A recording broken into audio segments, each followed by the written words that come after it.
Shabbat Shalom to all my friends in SW3 and beyond. This week's Sidra, Pinchas, begins 2 days into the 3 weeks of sadness, of mourning, of reflection, commemorating the time 2,000 years ago when a hole was breached into the walls of Jerusalem, which would culminate in the destruction of the first temple and the second temple some 500 years later.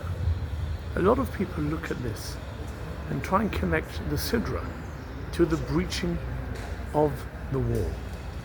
There are two brilliant and beautiful connections, and I will share one of them with you today. You know, it says when someone makes a hole that lets the enemy go in. That does do that, and the Romans did in fact go in.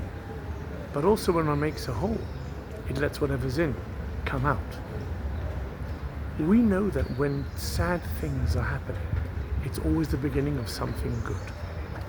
So too when Pinchas, in this week's Sidra, there's a terrible plague and he takes the law into his own hands and kills people, the plague stops and God gives him his covenant of peace.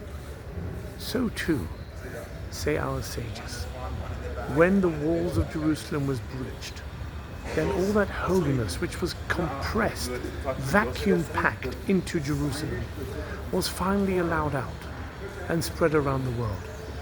And when all that holiness spread slowly, catching on everywhere, and everyone is feeling that holiness, then from that tragedy of a war beginning, through that little hole to become a huge hole of the enemies coming in, at the same time the holiness is flooding out and spreading around the world.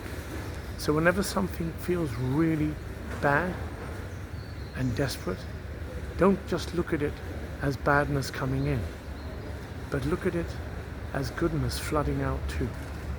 From every tragedy comes tranquility, eventually peace, and eventually the Mashiach. Good Shabbos.